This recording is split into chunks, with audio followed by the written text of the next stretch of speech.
আজকে আমরা শিখবো হচ্ছে টেন্স। কি শিখবো? টেন্স।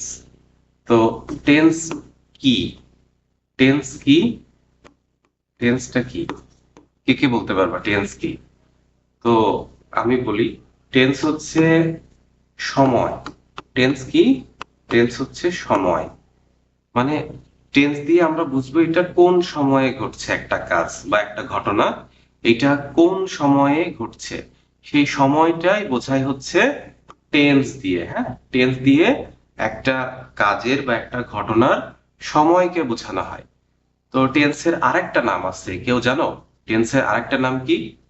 টেন্সকে আমরা বলি কাল। ঠিক আছে, তাহলে টেন্সকে আমরা দুইটা নামে ডাকতে পারি, একটা হচ্ছে সময় আর একটা কাল। তাহলে টেন্স মানে সময় বা টেন্স মানে কাল। তো এই জিনিসটা আসলে কি? এটা আসলে কোনো কাজ কখন সংঘটিত হয়েছিল বা হয় বা হবে এইটা বোঝায়। হ্যাঁ, একটা ঘটনা কখন হবে সেটা বোঝায়, যার দ্বারা তাকেই বলে টেন্স। তাহলে টেন্স আমরা বুঝতে পারলাম যে টেন্স মানে কি। টেন্স মানে হচ্ছে সময় বা কাল। এটা কি করে? এইটা একটা কাজ কখন সংঘটিত হয়, কখন হয়, কখন হয়, কি কখন হয়, একটা কাজ, কাজ কখন হয় সেই সময়টা, সেই সময়টা বলে। হ্যাঁ, সেই সময় বলে। কে বলে? টেন্স বলে। ঠিক আছে, তাহলে টেন্সের কাজ কি? টেন্সের কাজ হচ্ছে সময় বলা, যে কোন সময়ে কাজটা হয় সেইটা বলা। তো টেন্স মানে কি? টেন্স মানে হচ্ছে সময় বা কাল, এবং এটা কি করে? এটা হচ্ছে কোন একটা ঘটনা কখন ঘটবে বা ঘটেছে বা ঘটেছিল এইটা বোঝায়।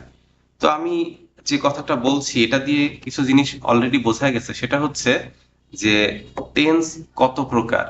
তো টেন্স হচ্ছে মোট 3 প্রকার। টেন্স কত প্রকার? টেন্স কত প্রকার? তাহলে টেন্স কত প্রকার? টেন্স হচ্ছে 3 প্রকার। 3 প্রকার। কত প্রকার টেন্স? 3 প্রকার। তাহলে এই 3 প্রকার টেন্স কি কি? এর ভিতরে একটা হচ্ছে প্রেজেন্ট টেন্স। কি tense? Present tense. Present tense. তাহলে প্রেজেন্ট টেন্স মানে কি? প্রেজেন্ট টেন্স এটা জিনিসটা কি? প্রেজেন্ট মানে বর্তমান। প্রেজেন্ট মানে কি? বর্তমান। বর্তমান। আর কাল বা টেন্স মানে কি বললাম আমরা? সময়। তাহলে টেন্স মানে কি? সময়। তাহলে প্রেজেন্ট টেন্স মানে কি হলো? বর্তমান সময়। ঠিক আছে, এবার আমরা দেখি টেন্সের আরেকটা রূপ আছে, সেটা হচ্ছে কি টেন্স? সেটা হচ্ছে পাস্ট টেন্স। হ্যাঁ, কি আছে? 2 নম্বর পাস্ট টেন্স। তো পাস্ট টেন্সটা একটু দেখি। Past tense. তো পাস্ট টেন্স কি জিনিস? আমরা জানি পাস্ট মানে হচ্ছে অতীত। পাস্ট মানে কি? অতীত। ঠিক আছে, আর টেন্স মানে কি? সময়। তাহলে দুটা মিলে কি হলো? অতীতের সময়। যে বাক্যগুলা দিয়ে অতীতকালের সময় বোঝাবে তাকে আমরা বুঝবো পাস্ট টেন্স হিসাবে। ঠিক আছে, তাহলে পাস্ট টেন্স কি জিনিস? পাস্ট টেন্স হচ্ছে অতীত বোঝায় এমন কোন ঘটনা যেটা দিয়ে আমরা আগে হয়ে গেছে বা হয়ে গেছিল সেটা বুঝবো। আর প্রেজেন্ট টেন্স দিয়ে কি বুঝবো? প্রেজেন্ট টেন্স দিয়ে আমরা বুঝবো যে কোনো ঘটনা বর্তমানে হয় বা হচ্ছে বা এরকম কিছু, যেটা এখনকার কথা। হ্যাঁ, বর্তমানের কথা। আর পাস্ট হচ্ছে অতীতের কথা। কিসের কথা? অতীতের কথা। আচ্ছা, আরেকটা টেন্স থাকলো, সেটা হচ্ছে কি টেন্স? ফিউচার টেন্স, তাই না? কি টেন্স? Future tense. তো 3 নম্বরটা দেখি, ফিউচার। FUTURE, এটাকে আমরা ফিউচার বলবো। তাহলে TURE এটার উচ্চারণ হবে চার। ঠিক আছে, আর FIU তাহলে হলো ফিউচার। Future tense. তো ফিউচার টেন্স কি জিনিস? আমরা জানি ফিউচার মানে হচ্ছে ভবিষ্যৎ। ফিউচার মানে কি? ভবিষ্যৎ। আর টেন্স মানে সময়। ঠিক আছে, তাহলে ফিউচার টেন্স দিয়ে কি বোঝাবে? ভবিষ্যতের সময়। হ্যাঁ, যেটা আগামীতে ঘটবে বা ভবিষ্যতে ঘটবে তাকে আমরা বলবো ফিউচার টেন্স। হ্যাঁ, যেমন ধরো আমি বই পড়ি, এটা যদি বলি আমি বই পড়ি, তাহলে এটা কোন টেন্স হবে? হ্যাঁ, আমি বই পড়ি, এটা কোন টেন্স হবে? উদাহরণ দিয়ে আমরা দেখি যে 1 নাম্বার আমি বললাম আমি বই পড়ি, ঠিক আছে? আমি বই পড়ি, এটা কোন টেন্স হবে? আমি আরেকটা যদি বাক্য বলি 2 নাম্বার, আমি বই পড়েছিলাম, ঠিক আছে? কি করেছিলাম? বই পড়েছিলাম। আর আরেকটা যদি বাক্য বলি যে আমি বই পড়বো, কি করব? পড়বো। তো এখানে আমরা বাক্যগুলা দেখে বুঝতে পারছি যে এই যে দ্বিতীয় সেট বাক্য যেটা আছে, দ্বিতীয় সেট বাক্যটা, এইটাতে কি আছে? এটাতে আছে পড়েছিলাম, লাম আছে, লাম। তো এই যে শেষে যে লাম আছে, তো কোনো বাক্যের শেষে যদি ল অথবা ম, ল ম থাকলে, ল ম থাকলে কি হয়? Past tense. কি হয়? কোন টেন্স হয়? Past tense. মনে থাকবে? ল বা ম থাকলে কোন টেন্স হয়? Past tense. আর শেষে এখানে কি আছে? শেষে আছে ব, এই যে বো, পড়বো, তাহলে শেষে আছে ব। তাহলে ব থাকলে কি হয়? ব থাকলে হয় ফিউচার টেন্স, ঠিক আছে? FUTURE, future tense. তাহলে ফিউচার টেন্স কি থাকলে হয়? ফিউচার টেন্স হয় ব থাকলে। আর পাস্ট টেন্স কি থাকলে হয়? পাস্ট টেন্স হয় ল ম থাকলে। এখন আমরা যদি এই বাক্যটা দেখি, প্রথমটা 1 নাম্বারটা, যে আমি বই পড়ি, এখানে শেষে কিন্তু ল, ম অথবা ব, এই তিনটার কোনোটা কি আছে এখানে? এখানে শেষে কি আছে? এগুলো নাই। তো যেহেতু এখানে শেষে ল, ম, ব নাই, তার মানে এই দুইটা ল ম থাকলে বুঝতাম পাস্ট টেন্স, ব থাকলে বুঝতাম ফিউচার টেন্স। যেহেতু এটা পাস্ট টেন্সও হচ্ছে না, আবার ফিউচার টেন্সও হচ্ছে না, তাহলে এটা কোন টেন্স হবে? আমি বই পড়ি, এখানে ল, ব, ম এগুলা না থাকলে, না থাকলে সেটা হবে কোন টেন্স? প্রেজেন্ট টেন্স, তাই না? প্রেজেন্ট টেন্স, ঠিক আছে? তাহলে আমরা এইভাবে আমরা হচ্ছে একটা বাক্য দেখব, দেখে শেষে যদি দেখি যে ল, ম বা ব এগুলো বাক্যের শেষে নাই, তখন আমরা বুঝবো এটা কোন টেন্স? এটা তখন হবে প্রেজেন্ট টেন্স, ঠিক আছে? আর যদি কোনো বাক্যের শেষে দেখি যে কি আছে, ল বা ম এগুলো আছে, তখন আমরা তাকে কি টেন্স বলবো? তাকে আমরা বলবো পাস্ট টেন্স, ঠিক আছে? আর যদি কোনো বাক্যের শেষে এই যে ব থাকে, ব, ব, বে, বো, বেন এগুলো থাকলে আমরা বুঝবো কোন টেন্স? সেটা হবে ফিউচার টেন্স। তো আমরা আপাতত বাক্য দেখে বুঝবো যে কোন বাক্যের শেষে কি আছে, কোনটার সাথে লাম আছে বা ল আছে বা ম আছে। এটা থাকলে হবে পাস্ট টেন্স। শেষে যদি ব থাকে বা বো থাকে তখন হবে কোন টেন্স? তখন হবে ফিউচার টেন্স, ঠিক আছে? আর যদি কোনো বাক্যের শেষে ল, ম, ব এগুলা যদি না থাকে শেষে, যেমন এইটার শেষে নাই, ল, ম, ব এগুলা কোনো কিছু নাই, তো ল, ম, ব না থাকলে কোন টেন্স হবে? প্রেজেন্ট টেন্স, ঠিক আছে? তো আমরা বাক্য দেখে বুঝলাম যে এটা এইভাবে হবে। তো এখন আমরা এই যে present tense, past tense, future tense বুঝলাম। এখন present tense, past tense, future tense এরা প্রত্যেকে আবার কত প্রকার? এরা প্রত্যেকে সবাই আবার 4 প্রকার। হ্যাঁ, আমরা একটু দেখি এখানে যে আমরা দেখব যে present tense, past tense, future tense এরা সবাই আবার 4 প্রকার। তাহলে মোট হচ্ছে 1 নম্বরে আমরা বলতে পারি ইনডিফিনিট টেন্স। কি টেন্স? ইনডিফিনিট টেন্স, ঠিক আছে? প্রত্যেকটা টেন্স আবার এই 4 ভাগে বিভক্ত। একটা হচ্ছে ইনডিফিনিট টেন্স, আরেকটা কি আছে? আরেকটা হচ্ছে কন্টিনিউয়াস টেন্স। Continuous tense. কোন টেন্স হইলো? Continuous tense. তাহলে 1 নম্বর হচ্ছে ইনডিফিনিট টেন্স, 2 নম্বর হচ্ছে কন্টিনিউয়াস টেন্স। এরপর যদি আমরা দেখি আরেকটা আছে পারফেক্ট টেন্স। হ্যাঁ, পারফেক্ট টেন্স। কোন টেন্স? Perfect tense. তাহলে পারফেক্ট টেন্স কত নম্বর? এটা হচ্ছে 3 নম্বর।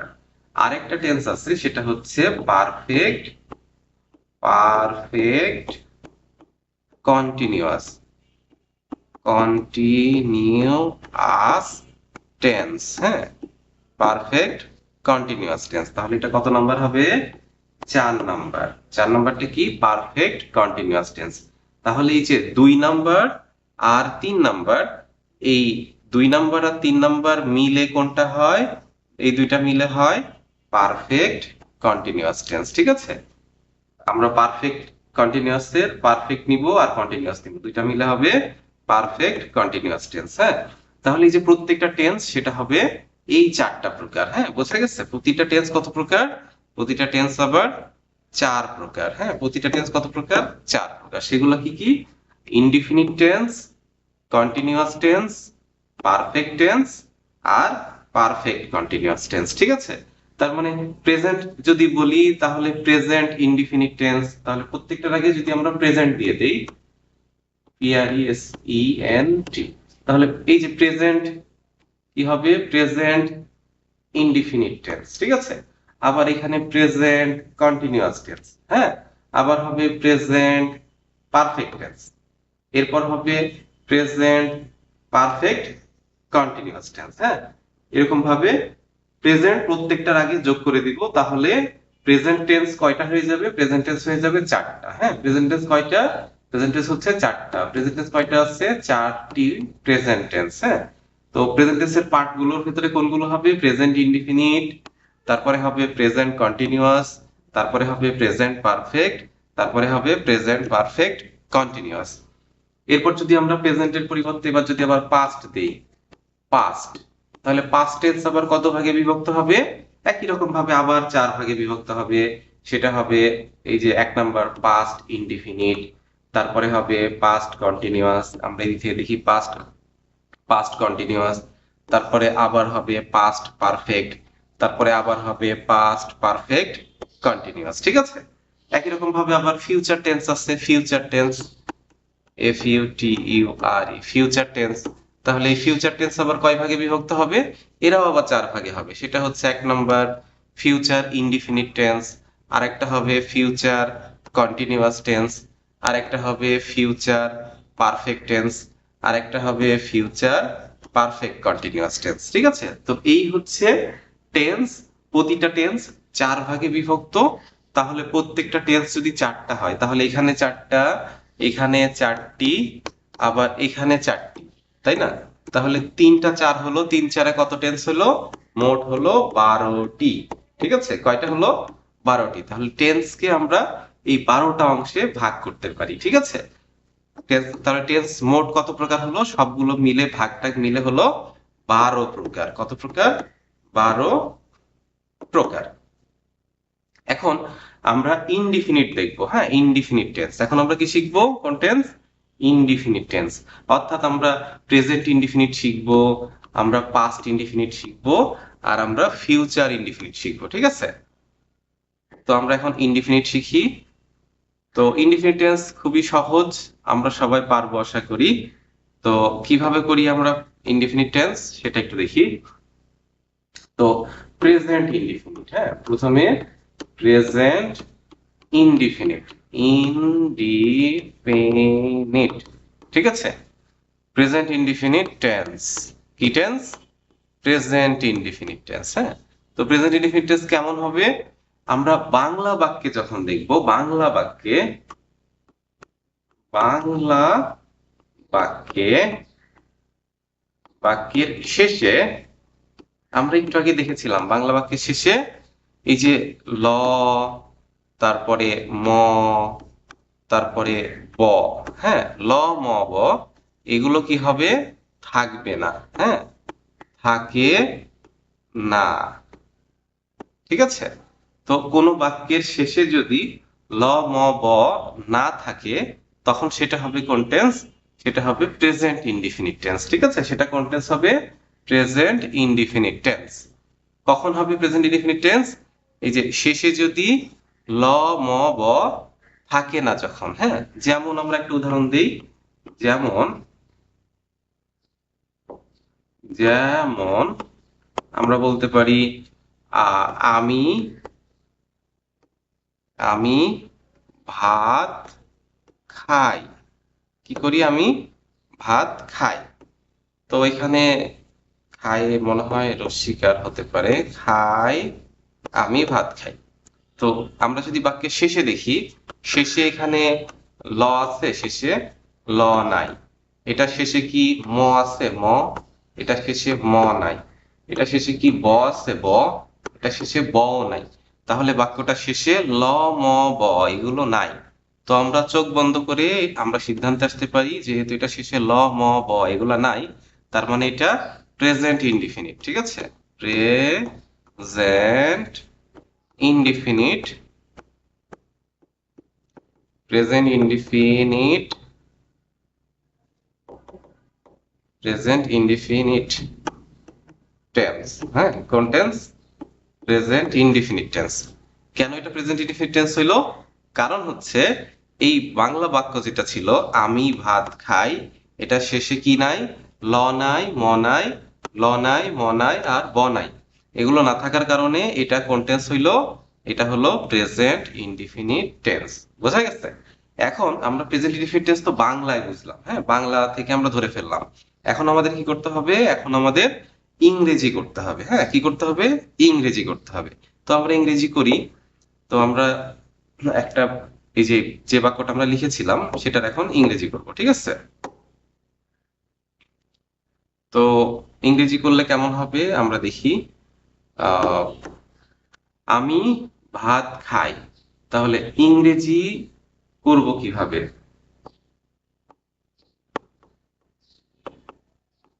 ইংরেজি করার নিয়ম, কি করব? ইংরেজি করব। নিয়মটা কি? প্রথমে দিতে হবে সাবজেক্ট। প্রথমে কি দিব? সাবজেক্ট দিব। সাবজেক্টের পরে কি দিব? মূল ভার্ব। ঠিক আছে, কি দিব? মূল ভার্ব। হ্যাঁ, যদি মূল ভার্ব না থাকে, আচ্ছা, প্লাস বাকি অংশ।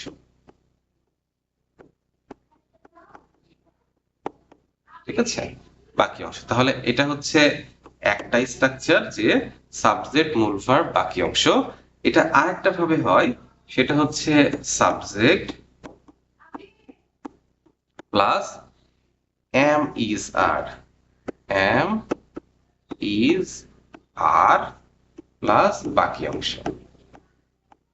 কি? বাকি অংশ। ঠিক আছে, আচ্ছা, এটা কখন দিব? 2 নাম্বারটা দিব যদি মূল ভার্ব, মূল ভার্ব না থাকে, না থাকে। ঠিক আছে, যদি মূল ভার্ব না থাকে তখন আমরা কি করব? তখন আমরা এই যে এই স্ট্রাকচারটা দিব, 2 নাম্বারটা দিব। হ্যাঁ, আর যদি মূল ভার্ব থাকে তাহলে 1 নাম্বার স্ট্রাকচারটা দিব। আচ্ছা, এখন আমরা দেখি যে আমাদের বাক্যটা ছিল আমি ভাত খাই। বাক্যটা আমি আরেকবার লিখি, সেটা হচ্ছে আমি ভাত খাই। তো আমি ভাত খাই,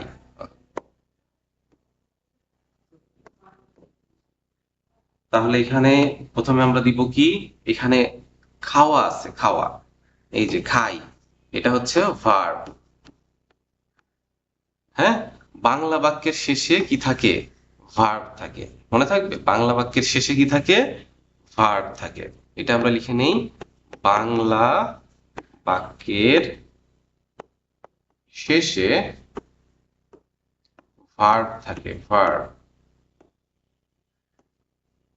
ঠিক আছে, এটা খুবই গুরুত্বপূর্ণ কথা, বাংলা বাক্যের শেষে ভার্ব থাকে। তো যেহেতু খাই এটা একটা ভার্ব, তাহলে আমরা কি করব? প্রথমে সাবজেক্ট দিব, আই এর ইংরেজি হচ্ছে আমির ইংরেজি আই, তারপরে মূল ভার্ব, যেহেতু এখানে খাওয়া, খায়ের ইংরেজি হচ্ছে ইট, খায়ের ইংরেজি কি? ইট। তাহলে আমরা মূল ভার্ব ইট দিলাম, এবং আমরা জানি ইট হচ্ছে V1 বা মূল ভার্ব, তাই না? মূল ভার্ব। আচ্ছা, ইটের পাস্ট আমরা জানি কেউ? ইট। দেখো, ইট এটা হচ্ছে V1, এটার পাস্ট হচ্ছে অ্যাড, এটাকে আমরা বলবো V2। ঠিক আছে, আরেকটা আছে ইটেন, ইটেন, এটাকে আমরা বলবো কি বলবো, V3, তাই না? তো এরকম ভাবে আমরা কনজুগেশন অফ ভার্ব থেকে এটা শিখে নিব, কোনটা মূল ভার্ব, কোনটা পাস্ট এবং কোনটা পাস্ট পার্টিসিপল ফর্ম। এটা আমাদের ইংরেজি করার জন্য খুবই গুরুত্বপূর্ণ লাগবে, হ্যাঁ। তো আমাদের সাবজেক্ট হলো, ভার্ব হলো, এরপর কি আছে, এরপর আছে বাকি অংশ, হ্যাঁ। এই যে স্ট্রাকচার আমরা লিখেছিলাম যে সাবজেক্ট, এক নম্বরে সাবজেক্ট, তারপরে মূল ভার্ব, তারপরে বাকি অংশ। তো এখন আমরা সাবজেক্ট লিখলাম, এটা হচ্ছে আই সাবজেক্ট, এটা হচ্ছে মূল ভার্ব, আর আমার লাগবে বাকি অংশ। বাকি থাকলো কি, এই যে আমি হয়ে গেছে, তারপরে খাওয়া, খাই হয়ে গেছে, এখন বাকি থাকলো ভাত। তাহলে ভাতের ইংরেজি হচ্ছে রাইস। ভাতের ইংরেজি কি, রাইস। তাহলে মোট কি হলো, আই ইট রাইস, তার মানে হচ্ছে আমি ভাত খাই। তো এই বাক্যে কি ছিল, এই বাক্যে হচ্ছে মূল ভার্ব ছিল, মানে ভার্ব ছিল। ভার্ব এটাতে আছে না, খাই, এই যে খাইটা ভার্ব। এখন আমরা যদি কোনো বাক্য লিখি যেই বাক্যের ভিতরে কোনো ভার্ব নাই, তখন কিন্তু আমাদের এই যে 2 নাম্বার স্ট্রাকচারে লিখতে হবে, হ্যাঁ। আমি যদি কোনো বাক্য লিখি যেই বাক্যের ভিতরে কোনো ভার্ব নাই, তখন আমরা কি করব, এখন আমরা সেটা দেখি, হ্যাঁ। তো আমি যদি একটা বাক্য লিখি এরকম, যে আহ, আমরা সুখী। আমরা কি, আমরা সুখী। তো এই বাক্যের ভিতরে আমরা হচ্ছে সাবজেক্ট, আমরা লিখে দিলাম আমরার ইংরেজি উই, হ্যাঁ, আমরার ইংরেজি কি, উই। এখন সুখী, সুখের ইংরেজি কি, হ্যাপি। সুখের ইংরেজি কি, হ্যাপি বা খুশি। এখন এইটা হচ্ছে সাবজেক্ট, আর এটা হচ্ছে অ্যাডজেক্টিভ। অ্যাডজেক্টিভ। তো এখানে কিন্তু কি নাই, ভার্ব নাই, ঠিক আছে, ভার্ব নাই, এই বাক্যে ভার্ব নাই, ভার্ব নাই। তো ভার্ব না থাকলে ইংরেজি বাক্য হবে না, হ্যাঁ। ভার্ব না থাকলে কখনো ইংরেজি বাক্য হয় না। তাহলে ইংরেজি বাক্যে অবশ্যই ভার্ব দিতে হবে। তুমি লিখে নিতে পারো, ভার্ব ছাড়া ইংরেজি বাক্য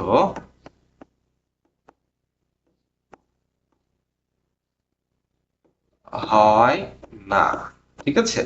ভার্ব ছাড়া ইংরেজি বাক্য হয় না। তাই আমরা কি করব, আমরা একটা ভার্ব বসাবো। তো আমরা দেখলাম 2 নাম্বার স্ট্রাকচারে কি ছিল, সাবজেক্ট অ্যাম ইজ আর, আর ভার্বের সাথে আই, যেমন ছিল না, মনে আছে, subject plus am is are plus বাকি অংশ, এরকম ছিল না, বাকি অংশ। এটা আমাদের 2 নাম্বার স্ট্রাকচার ছিল, 2 নাম্বারটা। তো আমরা এখন এই স্ট্রাকচারে লিখবো। তার মানে যদি ভার্ব না থাকে, ভার্ব না থাকলে আমরা এই স্ট্রাকচারে লিখবো। তো আমাদের সাবজেক্ট এটা আছে, বাকি অংশ এটা, বাকি অংশ। তাহলে বাকি অংশ কোনটা, হ্যাপি। এখন বাদ থাকলো আমাদের অ্যাম ইজার। তো আমাদের এখানে সাবজেক্ট হচ্ছে উই, হ্যাঁ। উই কতজন, উই মানে আমরা, আমরা তো আর একজনে হয় না, আমরা একের বেশি জন মিলে আমরা হয়। তো আমরা জানি সাবজেক্ট প্লুরাল হলে, সাবজেক্ট প্লুরাল হলে ভার্ব আমরা প্লুরালটা দিব। তো এখানে ইজ হচ্ছে সিঙ্গুলার ভার্ব, আর হচ্ছে প্লুরাল ভার্ব, হ্যাঁ, আরটা কি ভার্ব, প্লুরাল ভার্ব। তো আমরা কি করব, এখানে আর বসাবো, হ্যাঁ, কি বসাবো, আর বসাবো। আর কেন বসালাম, এই যে উই এর জন্য আর বসালাম, হ্যাঁ। উইটা প্লুরাল, আর আরটাও হচ্ছে প্লুরাল, প্লুরাল ভার্ব, ঠিক আছে, এই জন্য আর বসালাম। তাহলে আমরা কি বুঝলাম, যে কোনো বাক্যের ভেতরে যদি ভার্ব না থাকে, ভার্ব না থাকলে আমরা সাহায্যকারী ভার্ব হিসাবে প্রেজেন্ট টেন্সে অ্যাম ইজ আর এর ভিতরে একটা বসাবো, হ্যাঁ। সাবজেক্ট অনুযায়ী, সাবজেক্ট যদি সিঙ্গুলার হয় তাহলে আমরা কি করব, সিঙ্গুলার ভার্ব দিব, আর সাবজেক্ট যদি প্লুরাল হয় তাহলে আমরা কি করব, প্লুরাল ভার্ব দিব, তাই না? হ্যাঁ। তো আমাদের প্রেজেন্ট টেন্স, যেটা প্রেজেন্ট ইনডিফিনিট, এটা আমরা বুঝতে পারলাম। এখন আমরা প্রেজেন্ট ইনডিফিনিটকে আমরা পাস্ট ইনডিফিনিট বানাবো, হ্যাঁ। আমরা আবার এই বাক্যগুলোর উদাহরণই নিব, যেন আমরা সহজে বুঝতে পারি যে কিভাবে হয়। তো আমরা দেখি বাক্যগুলো আবার শুরু থেকে, যে আমরা কি কি সেন্টেন্স লিখছিলাম। সেটা হচ্ছে, এই যে প্রেজেন্ট ইনডিফিনিট আছে না এখানে, প্রেজেন্ট ইনডিফিনিটকে আমরা কি করব, আমরা পাস্ট ইনডিফিনিট করব, ঠিক আছে। প্রেজেন্ট ইনডিফিনিটকে কি করব, পাস্ট ইনডিফিনিট করব।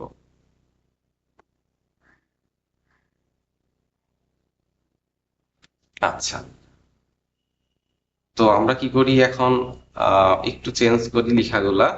সেটা হচ্ছে প্রেজেন্ট ইনডিফিনিট ছিল এখানে, আমরা এখন করব কি, পাস্ট ইনডিফিনিট, তাই না?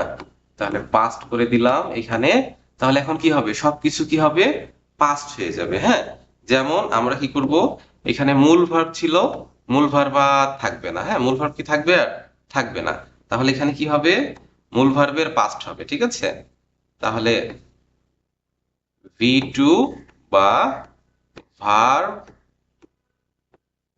এর পাস্ট কি হবে, ভি টু বা ভার্বের পাস্ট হবে। ঠিক আছে, এই জায়গাতে ভি টু বা ভার্বের পাস্ট হবে কখন, যখন আমরা এই যে পাস্ট ইনডিফিনিট করব। ঠিক আছে, কি করব, পাস্ট ইনডিফিনিট করার সময় কি করতে হবে, ভার্বের পাস্ট ফর্ম বসাতে হবে, ভি টু বসাতে হবে। আবার আমরা যখন দেখব যে বাক্যের ভিতরে কি নাই, মূল মানে মূল ভার্ব নাই, হ্যাঁ, মূল ভার্ব না থাকলে আমরা কি করব, তখন আবার এই যে সাহায্যকারী ভার্ব গুলো চেঞ্জ হয়ে যাবে। হ্যাঁ, সাহায্যকারী ভার্ব গুলো এগুলো আর থাকতে পারবে না। হ্যাঁ, তখন চেঞ্জ হয়ে পাস্টের জন্য পাস্টের সাহায্যকারী ভার্ব আসবে। হ্যাঁ, যেহেতু আমরা এখন পাস্ট টেন্স করছি, পাস্টের সাহায্যকারী ভার্ব হচ্ছে ওয়াজ অথবা ওয়্যার। বুঝতে পারলাম কথা? তাহলে আমাদের এই দুইটা এখন মনে রাখতে হবে। যখন দেখবো আমরা পাস্ট ইনডিফিনিট টেন্স, তখন আমরা এই মানে স্ট্রাকচারটা আমরা এইটা মনে রাখবো যে সাবজেক্ট, ভার্বের পাস্ট ফর্ম এবং বাকি অংশ। আর যখন দেখবো ভার্ব নাই, অর্থাৎ মূল ভার্ব নাই, না থাকলে আমরা তখন ওয়াজ ওয়্যার এর ভেতরে একটা বসাবো, ওয়াজ ওয়্যার, তারপরে বাকি অংশ। হ্যাঁ, তো এখন আমরা বাক্যের উদাহরণগুলো দেখি। আমরা একটু আগে যেটা করলাম সেগুলো থেকেই শিখবো। হ্যাঁ, তো আমরা একটু আগে যে সেন্টেন্স গুলো দেখেছিলাম সেগুলো দিয়ে যদি বুঝি সহজে, তাহলে আমরা বুঝতে পারবো কি, যে এখন আমাদের বাক্য ছিল এমন যে আমি ভাত খাই। তাহলে এখানে আমরা এইটুকু যদি বাদ দিয়ে দেই, এই ভার্বের অংশটুকু বাদ দিয়ে দেই, তাহলে আমরা এখন বাক্য লিখি আমি ভাত, যেহেতু পাস্টে অতীত, মানে ওই যে কি আনতে হবে, অতীতে পাস্ট বানাইতে হলে কি করতে হবে, ল অথবা ম, এটা যোগ করতে হবে। হ্যাঁ, এইটা আনতে হবে, বাংলা বাক্যে কি আনতে হবে, ল অথবা ম, এইটাকে আনতে হবে। তো আমাদের ছিল হচ্ছে খাই। হ্যাঁ, খাই। তো খাই তার সাথে লাম যদি যোগ করি, খাই লাম, হুম, তাহলে যে শেষে ম আসলো, তাহলে এটা কোন টেন্স হইলো, এটা হইলো পাস্ট ইনডিফিনিট টেন্স। হ্যাঁ, আমি ভাত খাইলাম, এটা হলো কোন টেন্স, এটা হইলো পাস্ট ইনডিফিনিট টেন্স। তো এখন পাস্ট ইনডিফিনিট টেন্স আমরা কি করব, আমরা ভার্বের কোন ফর্ম বসাবো, ভার্বের ভি টু বসাবো। এই যে আমরা এখানে দেখতে পাচ্ছি না যে এখানে কি আছে, এখানে ভি টু আছে। হ্যাঁ, ভার্বের ভি টু ফর্ম। তো আমরা যখন পাস্ট এই যে লাম বা ল এরকম থাকবে, তখন আমরা ভার্বের কোন ফর্ম বসাবো, লাম থাকলে এই যে ভার্বের আমরা ভি টু বসাবো। ঠিক আছে, ভি টু ফর্ম, যে ভার্বই থাকবে সেই ভার্বের ভি টু ফর্ম বসাবো। আমাদের এখানে যেহেতু খাইলাম ছিল, তাই আমরা কোনটা দিব, আমরা অ্যাট দিব। হ্যাঁ, তাহলে এই যে এখানে যে ভার্বটা ছিল ইট, এটা চেঞ্জ হয়ে কি হবে, ইট হয়ে যাবে, কি হবে, ইট হয়ে যাবে অ্যাট। এটা হচ্ছে কেন হলো, এই যে খাইলাম ছিল, খাইলাম, তাই জন্য আমাদের ভি টু করতে হলো। বোঝা গেছে, খাইলামের জন্য কি করতে হলো, ভি টু করতে হলো। তাহলে আমাদের স্ট্রাকচারে কি হবে, স্ট্রাকচারও এখানে চেঞ্জ হয়ে যাবে। সেটা কি হবে, মূল ভার্বের জায়গায় কি হবে, ভার্বের ভি টু, এটা হচ্ছে ভার্ব ভি টু বা ভার্বের পাস্ট, ভার্ব এর পাস্ট ফর্ম। হ্যাঁ, ভার্বের পাস্ট ফর্ম। তো আমরা যখন পাস্ট ইনডিফিনিট করব তখন আমরা কি বসাবো, ভার্বের পাস্ট ফর্ম বসাবো, তাহলেই হয়ে যাবে। হ্যাঁ, এখন যদি কোনো বাক্যের ভেতরে ভার্ব না থাকে তখন আমরা কি করব পাস্ট ইনডিফিনিটে, তো আমরা সেটা দেখি কি করতে হবে এখন আমাদের। আমরা যদি এই বাক্যটা দেখি, যে বাক্যটা কি আছে, যে আমরা সুখী। এখন সুখী দিলে তো এটা প্রেজেন্ট হয়ে যাবে, তাই না? তো আমাদের প্রেজেন্ট বানাইলে চলবে না, আমাদের কি করতে হবে, আমাদের পাস্ট বানাইতে হবে। হ্যাঁ, তাহলে আমরা কি করব, আমরা সুখী, সুখী কি করব, ছিলাম। হ্যাঁ, আমরা সুখী ছিলাম। তাহলে এই যে লাম চলে আসলো, লাম চলে আসার কারণে এটা কোন টেন্স হবে? এটা হবে পাস্ট ইনডিফিনিট। ঠিক আছে, কোন টেন্স হবে? Past indefinite. আর যেহেতু এখানে ভার্ব নাই, ভার্ব আছে, ভার্ব নাই, তাই আমরা কি করব? আমরা এখন সাহায্যকারী ভার্ব নিব। তো আমরা এইখানে চেঞ্জ হবে সাহায্যকারী ভার্ব গুলো। এই যে এখানে যেমন প্রেজেন্ট ইনডিফিনিটের জন্য আমরা রাখছিলাম কি? অ্যাম ইজ আর। আমরা আবার দেখি প্রেজেন্টের জন্য কি ছিল? অ্যাম ইজ আর ছিল। আর পাস্টের জন্য অ্যাম ইজ আর চেঞ্জ হয়ে কি হবে? অ্যাম ইজ আরের জায়গায় হবে হচ্ছে ওয়াজ অথবা ওয়্যার। বোঝা গেছে? ওয়াজ ওয়্যার হবে কখন? যেহেতু পাস্ট ইনডিফিনিট টেন্স, তখন এটা ওয়াজ ওয়্যার হবে। তো আমরা এখন কি করব? আমরা এখানকার যে ভার্ব ছিল, সেই ভার্ব যেটা হচ্ছে এই যে আর ছিল, আর এর জায়গায় আমরা কি বসাবো? আর এর জায়গায় আমরা, যেহেতু ওয়্যার হচ্ছে প্লুরাল, তাই না? ওয়্যারটা কি? এটা প্লুরাল। আর ওয়াজ হচ্ছে সিঙ্গুলার। ওয়াজ কি ভার্ব? Singular verb. তাহলে আমরা উই এর সাথে কি দিব? উই এর সাথে ওয়্যার বসাবো। হ্যাঁ, উই এর সাথে কেন ওয়্যার বসালাম? কারণ এটা প্লুরাল, তাই জন্য। তো ওয়্যার বসালাম কেন? ওয়্যার বসালাম কারণ এই যে ছিলাম মানে অতীত বোঝাচ্ছে। অতীত বোঝানোর কারণে আমরা কি করছি? এখানে ওয়্যার বসাচ্ছি। বোঝা গেছে? আচ্ছা, তো এই হচ্ছে আমাদের পাস্ট ইনডিফিনিট টেন্স। তো পাস্ট ইনডিফিনিট টেন্সে আর প্রেজেন্ট ইনডিফিনিট টেন্সের ভিতরে আমরা কি কি পার্থক্য পাচ্ছি? তো আমরা যে পার্থক্যগুলো পাচ্ছি সেটা হচ্ছে যে, এক নাম্বার, প্রেজেন্ট ইনডিফিনিট যখন আমরা বলছি তখন এখানে ল, ম, ব এগুলো থাকছে না, তাই না? আর যখন পাস্ট ইনডিফিনিট বলছি তখন সেখানে কি থাকছে? ল বা ম থাকছে। তাহলে ল, ম দেখে আমরা কোন টেন্স বুঝবো? আমরা বুঝবো এটা পাস্ট টেন্স। আর যদি ল, ম, ব এগুলা না থাকে তাহলে বুঝবো এটা প্রেজেন্ট টেন্স। হ্যাঁ, এখন ইংরেজি করার সময় কি হবে? ইংরেজি করার সময় দুইটা স্ট্রাকচার থাকবে। একটা হচ্ছে মূল ভার্ব থাকলে বা ভার্ব থাকলে সেটা ভার্ব দিয়ে করতে হবে। আর যদি ভার্ব না থাকে তখন আমাদের সাহায্যকারী ভার্ব দিয়ে করতে হবে। বোঝা গেছে? তো আমরা দেখব যখন মূল ভার্ব থাকবে তখন প্রেজেন্ট ইনডিফিনিট টেন্সে আমরা কি করব? প্রেজেন্ট ইনডিফিনিট টেন্সে মূল ভার্ব বসাবো। হ্যাঁ, মানে ভি ওয়ান বসাবো। আর পাস্ট ইনডিফিনিটে কি করব? ভি টু বসাবো। হ্যাঁ, ভি টু বসাবো। তাহলে প্রেজেন্টে বসে ভি ওয়ান, পাস্টে বসে কি? V two. ঠিক আছে? আর যদি দেখি যে বাক্যের ভেতরে সাহায্যকারী ভার্ব নাই, তখন কি করব? বাক্যের ভেতরে সাহায্যকারী ভার্ব না থাকলে তখন আমরা কি করব? সাহায্যকারী ভার্ব আনবো। মানে কোনো ভার্বই যদি না থাকে, সাহায্যকারী ভার্বও নাই, এমনি ভার্বও নাই, তখন আমরা সাহায্যকারী ভার্ব আনবো। হ্যাঁ, ওই 2 নাম্বার স্ট্রাকচার যেটা, সেই 2 নাম্বার স্ট্রাকচারে হবে। অর্থাৎ প্রেজেন্টের জন্য আমরা সাবজেক্ট দিব, তারপরে অ্যাম ইজ আর এর ভেতরে যে কোনো একটা বসাবো, অ্যাম ইজ আর এর ভেতরে, আর তারপরে বাকি অংশ দিব। আর যদি এটা পাস্ট ইনডিফিনিট হয়, পাস্ট ইনডিফিনিট, তখন আমরা কি করব? তখন ওই যে সাবজেক্ট আবার দিব, সাবজেক্ট, তারপরে যে অ্যাম ইজ আর ছিল, ওই অ্যাম ইজ আর এর জায়গায় পাস্ট হওয়ার কারণে ওইটার পাস্ট ফর্ম হবে ওয়াজ বা ওয়্যার। হ্যাঁ, ওয়াজ বা ওয়্যার, ওয়্যার এটা দিলে তখন এটা হয়ে যাবে পাস্ট ইনডিফিনিট টেন্স। ঠিক আছে? আচ্ছা, এখন আমরা দেখব ফিউচার ইনডিফিনিট টেন্স। হ্যাঁ, ফিউচার ইনডিফিনিট টেন্স। তো আমরা আবার আগের বাক্যগুলো নিব, আগের উদাহরণগুলো নিব, তাহলে আমরা সহজে বুঝতে পারবো। হ্যাঁ, তো আমরা আগের উদাহরণে ফিরে যাই।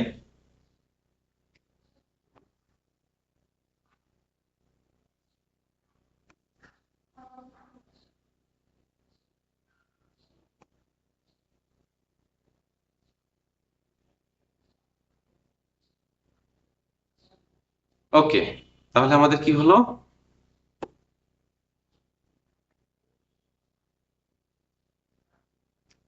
আমাদের প্রেজেন্ট ইনডিফিনিট টেন্স। এখন আমরা কি করব? ফিউচার ইনডিফিনিট টেন্স করবো, তাই না? তাহলে প্রথম কাজ হচ্ছে প্রেজেন্টটাকে কেটে দিয়ে ফিউচার লেখা, তাই না? তো আমরা লিখি ফিউচার, ফিউচার ইনডিফিনিট টেন্স। তাহলে ফিউচার ইনডিফিনিট টেন্সে বাংলা বাক্যের শেষে কি থাকবে?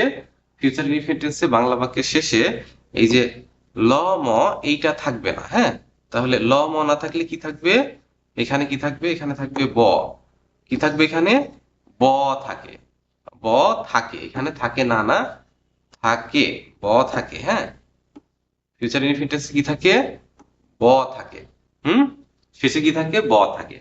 তাহলে আমরা যদি এই বাক্যটাকে ফিউচার টেন্সে লিখি, যেমন আমি ভাত খাই, এটাকে যদি আমরা ফিউচার টেন্সে লিখি তাহলে কি করব? তখন আমরা এই যে খাই যেটা আছে এটা চেঞ্জ হয়ে যাবে। হ্যাঁ, খাই চেঞ্জ হয়ে কি হবে, খাই হয়ে যাবে খাবো। ঠিক আছে, তাহলে খাই চেঞ্জ হয়ে কি হবে, খাবো হবে। তখন আর এই যে এইটা থাকবে না। হ্যাঁ, এইটা থাকবে না, এইটাও থাকবে না। হ্যাঁ, তখন এই যে ব থাকবে। তাহলে শেষে কি আছে, এখানে শেষে আছে ব। তাহলে ব থাকলে এটা কোন টেন্স হবে, তখন এটা পাস্ট ইনডিফিনিট হবে না। ব থাকার কারণে এটা কি হবে, এটা তখন ভ্যানিশ হয়ে যাবে, হয়ে কি হবে, এটা ফিউচার ইনডিফিনিট হবে। হ্যাঁ, কি হবে, ফিউচার ইনডিফিনিট টেন্স হবে। কেন ফিউচার ইনডিফিনিট টেন্স হইলো, কারণটা কি, এটা কি কারণে হইলো, এই যে ব এর জন্য। হ্যাঁ, কিসের জন্য, ব এর জন্য। কারণ ব থাকলে কোন টেন্স হয়, ফিউচার টেন্স হয়। ঠিক আছে, আচ্ছা এখন আমরা ইংরেজি করার নিয়মটা দেখি, আমরা কিভাবে ইংরেজি করব।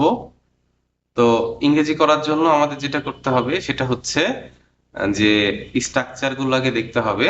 তো স্ট্রাকচার গুলো দেখি। তো প্রথমে আমাদের এই যে এখানে চেঞ্জ হবে, ভার্বে চেঞ্জ হবে। হ্যাঁ, মূলত টেন্সে চেঞ্জ গুলো হয় ভার্বে। শুধু এই জিনিসটা বুঝতে পারলেই হবে, ভার্ব চেঞ্জ হয়ে যাবে। হ্যাঁ, তাহলে ভার্ব চেঞ্জ হয়ে কি হবে, ভার্ব চেঞ্জ হয়ে ফিউচারে সবসময়, যেহেতু আমরা ফিউচার করছি, ফিউচারে সবসময় উইল হয়। হ্যাঁ, এটা মনে রাখতে হবে, ফিউচারে সবসময় কি হয়, উইল হয়, উইল হবে ফিউচারে। হ্যাঁ, উইল তার সাথে একটা মূল ভার্ব হবে ভি ওয়ান, ভি ওয়ান বা মূল ভার্ব। হ্যাঁ, ভি ওয়ান বা মূল ভার্ব। ঠিক আছে, ভি ওয়ান বা কি হবে, মূল ভার্ব হবে। আচ্ছা, তাহলে আমরা কি করব, আমরা দুইটা স্ট্রাকচারে প্রথম দেখছি যে যখন সাহায্যকারী ভার্ব থাকবে তখন, সরি, যখন মূল ভার্ব থাকবে তখন আমরা ভি ওয়ান উইলের পরে কি করব, উইলের পরে মূল ভার্বটা বসাবো। হ্যাঁ, আর যদি দেখি যে না, বাক্যের ভেতরে কোনো সাহায্যকারী মূল ভার্ব নাই, তখন আমাদের সাহায্যকারী ভার্ব আনতে হবে। সেক্ষেত্রে আমরা কি করব, সেক্ষেত্রে আমরা এই যে ওয়াজ, ওয়্যার বা অ্যাম, ইজ, আর এই সাহায্যকারী ভার্ব গুলো বাদ দিব। দিয়ে আমরা কি করব, প্রথমে ফিউচারে সবসময় যেহেতু উইল বসে, আমরা একটা উইল আগে বসাবো। হ্যাঁ, উইল বসাবো, তারপর কি করব, উইলের পরে একটা বি যোগ হবে, উইল প্লাস বি। এই বিটা সবসময় দিতে হবে। কখন দিতে হবে, যদি দেখি আমরা যে ফিউচার ইনডিফিনিটে যদি দেখি মূল ভার্ব নাই, মূল ভার্ব না থাকলে আমরা কি করব, মূল ভার্ব হিসাবে একটা বি দিব। কি দিব, বি দিব। এটা কখন, যখন দেখব ফিউচার ইনডিফিনিট টেন্সে কোনো মূল ভার্ব নাই, তখন আমরা এটা দিব। যেমন আমরা দেখি উদাহরণ হিসাবে, তো আমাদের উদাহরণ কি ছিল এখানে, আমাদের উদাহরণে ছিল যে আমি ভাত খাইলাম, তাই না, তো লাম তো রাখা যাবে না, লাম থাকলে কি হবে, পাস্ট হবে, তাই না। তো আমরা প্রথমে লামটাকে কেটে দিব। হ্যাঁ, লামটাকে কেটে দিয়ে কি করব, আমরা এখানে ব নিয়ে আসবো, তাই না, কি নিয়ে আসবো, ব নিয়ে আসবো। তাহলে খাইবো, খাইবো, অথবা আমরা বলতে পারি খাবো। ঠিক আছে, খাবো। তো এখানে যেহেতু কি আছে, এখানে হচ্ছে ব আছে, তাই না। তো ব থাকলে তো আর আমরা এই স্ট্রাকচারে দিতে পারবো না। ব থাকলে আমরা কি দিব, আমরা হচ্ছে উইল প্লাস মূল ভার্ব দিব, তাই না। ব থাকলে কি দিব, উইল প্লাস ভি ওয়ান দিব। এটা কখন করব, যখন দেখবো ব আছে, উইল প্লাস মূল ভার্ব। তো আমরা কি করব, এই যে এখন ইংরেজি করার সময় এই পাস্ট এই অংশটা বাদ দিব। হ্যাঁ, এইটাও বাদ দিব। দিয়ে কি করব, এখানে আমরা এখানে উইল নিয়ে আসবো, উইল। উইল কেন নিয়ে আসলাম, কারণ এই যে ব আছে, ফিউচার ইনডিফিনিট করছি তাই। আর খাওয়ার ইংরেজি হচ্ছে ইট। তো আমরা উইল প্লাস এটা ইট হচ্ছে ভি ওয়ান বা মূল ভার্ব। তাহলে আই উইল ইট, তার মানে হচ্ছে আমি ভাত খাবো। আই উইল ইট মানে রাইস, আমি ভাত খাবো। শুধু আই উইল ইট মানে আমি খাবো, আর আই উইল ইট রাইস মানে আমি ভাত খাবো। বোঝা গেছে, আচ্ছা। এখন আমরা যদি ইয়ে করি, সেটা হচ্ছে যে আমরা এখন আহ, সাহায্যকারী ভার্ব দিয়ে যদি করি, অর্থাৎ যখন কোনো বাক্যের ভেতরে মূল ভার্ব থাকবে না, তখন আমরা ফিউচার ইনডিফিনিট কিভাবে করব সেটা দেখি। তো আমরা একটা বাক্য নিই এখানে, যে এখানে ছিল আমাদের আমি সুখী ছিলাম। তো আমি সুখী ছিলাম এটা চেঞ্জ হয়ে এখন কি হবে, আমি সুখী হব, তাই না, আমি সুখী হব। কারণ আমাদের ওই যে ব আনতে হবে, যে ব আনতে হবে, ফিউচার বানাচ্ছি আমরা, তাই জন্য আমি সুখী হব। হ্যাঁ, ব আনতে হবে। তো ব আনলে আগের মতো আবার কি হবে, এখানে উইল প্লাস কি হবে, বি হবে। কেন বি হলো, কারণ এই যে সাহায্যকারী ভার্ব আনতে হবে, আর এখানে কোনো ভার্ব নাই। এখানে এই যে আমরা সুখী হব, এই বাক্যে কোনো ভার্ব নাই, তাই আমাদের কি করতে হবে, উইলের পরে একটা বি দিতে হবে। ঠিক আছে, এখন আমরা চেঞ্জ করে ফেলি। এখানে অয়ার ছিল, অয়ারটা বাদ হয়ে যাবে। হ্যাঁ, অয়ারটা কি হবে, বাদ হবে, হয়ে কি আসবে, আসবে উইল। উইল আসবে এবং উইলের পরে কি হবে, একটা বি আসবে। ঠিক আছে, উইল বি, তারপরে হবে হ্যাপি। আমি এটা একটু নিচে লিখি, উইলটা আসবে এখানে, উইল বি। হ্যাঁ, তাহলে উইল বি হ্যাপি, তার মানে আমরা সুখী হব। হ্যাঁ, আর উইলের পরে সবসময় মূল ভার্ব বসবে। উইলের পরে কি বসবে, মূল ভার্ব। তাহলে আমরা যদি তিনটা টেন্সে একবারে এখন আলোচনা করি, যে প্রেজেন্ট ইনডিফিনিট, পাস্ট ইনডিফিনিট আর ফিউচার ইনডিফিনিট, তাহলে তিনটার কিছু পার্থক্য আমরা দেখলে বুঝতে পারবো। যে এক নাম্বার হচ্ছে প্রেজেন্ট, আমি একটু লিখে নেই, পাস্ট আর ফিউচার। ঠিক আছে, প্রেজেন্ট, পাস্ট, ফিউচার। তো প্রেজেন্টে কি হবে, প্রথম কথা হচ্ছে এখানে ল, ম, ব থাকে না। ঠিক আছে, প্রথম কথা হচ্ছে এটা, যে ল, ম, ব থাকে না। পাস্টে কি হয়, পাস্টে হচ্ছে ল অথবা ম থাকে। হ্যাঁ, ল আর ম থাকে। আর ফিউচারে কি হবে, ফিউচারে ব থাকে। কি থাকে, ফিউচারে ব থাকে। হ্যাঁ, ব থাকে। তো এটা হচ্ছে বাংলা বাক্যে যেটার উপায়, এটা বাংলা বাক্যে থাকবে। আর ইংরেজিতে কি করব, ইংরেজি করার সময় এটা হচ্ছে বাংলা, বাংলা বাক্যে এরকম থাকবে, এটাও বাংলায়, বাংলা, আর এখানেও বাংলা। তাহলে বাংলাতে এভাবে হবে। আর যদি আমরা ইংরেজি করতে যাই, ইংরেজি, তাহলে ইংরেজিতে কি হবে, ইংরেজিতে এটা আবার চেঞ্জ হবে। তাহলে এখন আমরা ইংরেজিতে কি দেখবো, ইংরেজিতে দেখবো হচ্ছে যে এক নাম্বার হচ্ছে সাবজেক্ট প্লাস মূল ভার্ব, মূল ভার্বের ইয়ে হচ্ছে V1 প্লাস বাকি অংশ। হ্যাঁ, প্লাস বাকি অংশ, ডট ডট ডট মানে বাকি অংশ। আর পাস্টে আমরা কি দেখব, পাস্টে আমরা দেখব এক নম্বরে সাবজেক্ট প্লাস V2 মানে ভার্বের পাস্ট ফর্ম। হ্যাঁ, V2 প্লাস বাকি অংশ। আমার যেহেতু জায়গা কম, তাই আর বাকি মূল ভার্ব বা ভার্বের পাস্ট ফর্ম এটা লিখলাম না। হ্যাঁ, সাবজেক্ট প্লাস V2 বা ভার্বের পাস্ট ফর্ম। আর ফিউচারে যে কি হবে, এটা হচ্ছে ইংরেজি করার সময়, ইংরেজি, ইংরেজি করার সময় কি হবে, এই যে এরকম হবে, এরকম। আর এটা ইংরেজি করব যখন, এটা ইংরেজি করার সময় কি হবে, এটা এক নাম্বার হবে উইল প্লাস V1। ঠিক আছে, তো সাবজেক্ট তো প্রথমে থাকবেই, সাবজেক্ট সব বাক্যে থাকে, বাকি অংশ থাকবে, এরকম থাকতে পারে, কিন্তু মূল কথা হচ্ছে উইল প্লাস V1 থাকবে। আর যদি আমরা সাহায্যকারী ভার্ব দিয়ে করি, অর্থাৎ যখন মূল ভার্ব থাকবে না, তখন আমরা কিভাবে করব, তখন আমরা সাবজেক্ট দিব, তারপরে সাহায্যকারী ভার্ব আনবো, তাই না। তার মানে এম, ইজ, আর এর ভেতরে যে কোনো একটা হবে প্লাস বাকি অংশ। হ্যাঁ, বাকি অংশ, এটা কোন টেন্সে হবে, এটা হবে প্রেজেন্ট ইনডিফিনিটে। আর পাস্ট ইনডিফিনিটে দুই নম্বরে কি হবে, এখানে সাবজেক্ট হবে প্লাস ওয়াজ ওয়্যার। হ্যাঁ, ওয়াজ ওয়্যার, এর ভেতরে যে কোনো একটা প্লাস বাকি অংশ, বাকি অংশ। ঠিক আছে, আর ফিউচার ইনডিফিনিটে যে কি হবে দুই নম্বরে, ফিউচার ইনডিফিনিটে হবে সাবজেক্ট প্লাস উইল বি। হ্যাঁ, subject plus will be plus কি হবে, বাকি অংশ।